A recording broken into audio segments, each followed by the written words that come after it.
السلام علیکم ورحمۃ اللہ وبرکاتہ۔ ایک بھائی نے عمرے کا طریقہ پوچھا ہے اور عمرہ کی دعائیں پوچھی ہیں۔ عمرہ کے لیے سب سے پہلی چیز یہ ہوتی ہے کہ انسان جانے سے پہلے مکمل طہارت حاصل کرے، پاکیزگی حاصل کرے، بدنی طور پہ بھی اور روحانی طور پہ بھی۔ روحانی کا مطلب ہوتا ہے اپنے دل صاف کر لے، معذرتیں کر لے، جس سے کوئی تھوڑی بہت نیچ اونچ ہے معذرت ہو جائے۔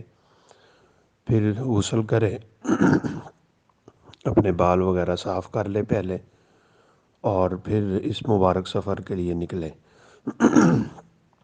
گھر سے نکلنے کی دعا پڑھے، سواری پہ بیٹھنے کی دعا پڑھے۔ احرام کی پابندیاں جو ہیں وہ میقات سے شروع ہوتی ہیں، اگرچہ احرام پہلے بھی پہنا جا سکتا ہے اور عمومی طور پہ ہمارے لاہور ایئرپورٹس وغیرہ پہ پہنا دیا جاتا ہے، تاہم پابندی تب شروع ہوگی جب میقات آئے گا۔ یہ بھی یاد رکھنا ہے کہ میقات جدہ اترنے سے پہلے آ جاتا ہے، یعنی یلم یلم ہمارا جو میقات ہے اس کا نام، وہ جدہ سے پہلے دوران پرواز وہ گزر جاتا ہے، تو وہاں پہنچتے ہوئے اعلان ہوتا ہے کہ ہم عن قریب 2-4 منٹ بعد یا 5 منٹ بعد میقات پہ ہوں گے، لہذا تمام احباب اپنی نیت کر لیں۔ جس نے احرام نہیں پہنا احرام پہن لیں۔ وہاں پہ آپ نیت کریں گے اللہم لبیک عمرتن، اور پھر اس کے بعد تلبیہ پکارنا شروع ہو جائیں گے، لبیک اللہم لبیک لبیک لا شریک لک لبیک ان الحمد والنعمت لک والملک لا شریک لک، مرد اونچی آواز میں، عورتیں آہستہ آواز میں۔ یہ بھی یاد رکھنا ہے کہ مرد کوئی سلا ہوا لباس نہیں پہن سکتا، یعنی جو انسانی جسم کے اعضاء کے مطابق ہو، ٹوپی، بنیان، قمیض، شلوار یا نیچے پہننے والی کوئی بھی چیزیں، جرابیں، موزے، کچھ بھی نہیں پہنے گا، سر پہ رومال وغیرہ، صرف 2 چادریں ہوں گی کھلی۔ عورتوں کا کوئی خاص لباس نہیں ہے، عورت صرف دستانے نہیں پہنے گی اور نقاب نہیں کرے گی۔ البتہ نقاب کا یہ مطلب نہیں ہے کہ وہ پردہ بھی نہ کرے، پردہ کرے گی، سر سے کپڑا نیچے پھینکے گی۔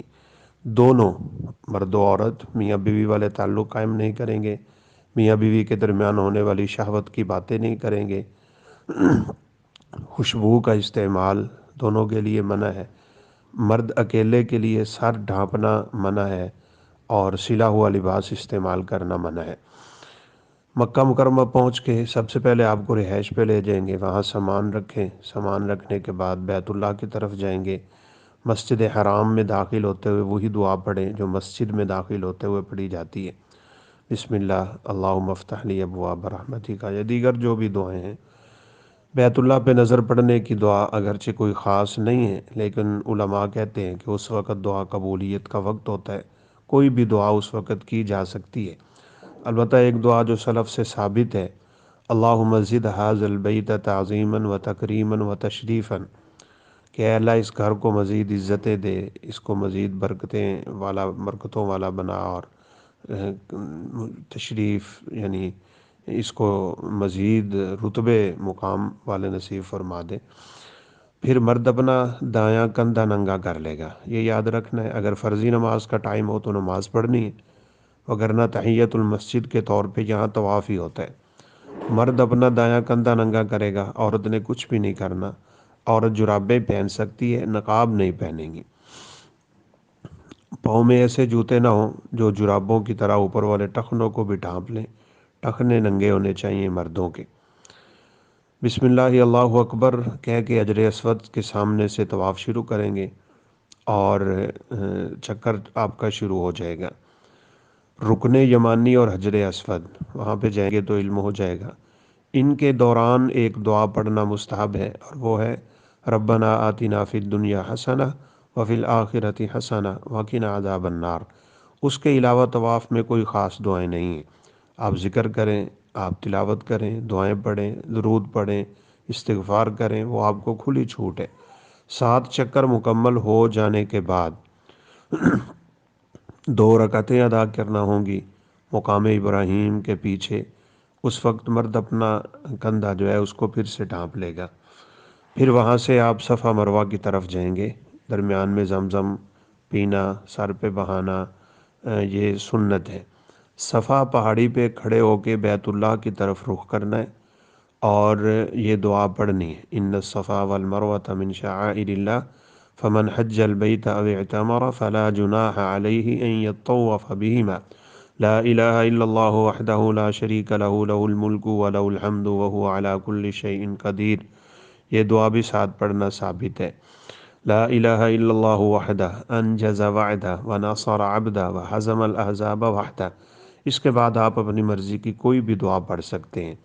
پھر وہاں سے مروہ پہاڑی کی طرف چلیں گے، درمیان میں سبز نشانوں میں مرد حضرات تیز چلیں گے، عورتیں معمول کی چال چلیں گی۔ مروہ پہاڑی پہ بھی یہی کام کرنے ہیں۔ ایک چکر آپ کا ہو جائے گا، مروہ سے واپس صفا آئیں گے، دو ہو جائیں گے، یعنی اس انداز میں صفا سے چکر شروع ہوگا اور مروہ پہ ختم ہو جائے گا۔ عورتیں اپنے پورے بال اکٹھے کروا کے بالوں کے آخری حصوں سے ایک انگلی کے پورے کے برابر بال کٹوا لیں گی، اور مرد حضرات جو ہے وہ اپنے پورے سر کے بال منڈوائیں گے۔ منڈوانا افضل ہے، البتہ اگر کٹوانا بھی چاہیں تو پورے سر کے بال کٹوا لیے جائیں گے۔ اس کے ساتھ ہی آپ کا عمرہ مکمل ہو جائے گا۔ پھر مدینہ منورہ کا سفر ہوتا ہے، وہاں زیارتیں وغیرہ۔ پھر مدینہ سے واپسی پہ آپ کو ایک اور عمرے کا موقع ملے گا۔ عمرہ میقات سے احرام باندھ کے ہوتا ہے، لہذا ایک سفر میں دو ہی عمرے صحیح ہوتے ہیں۔ کچھ لوگ بار بار مسجد عائشہ سے عمرہ کر رہے ہوتے ہیں، اس سے بہتر ہے آپ مکہ مکرمہ میں رہیں، بیت اللہ میں رہیں اور طواف کریں، جتنے کر سکتے ہیں، اذکار کریں، تلاوت کریں، تو وہ انشاءاللہ بہت بہتر ہے۔ تو یہ عمرے کا مکمل طریقہ ہے۔ اللہ رب العزت ہم سب کو حرمین شریفین کی زیارت نصیب فرمائے۔ السلام علیکم ورحمۃ اللہ وبرکاتہ۔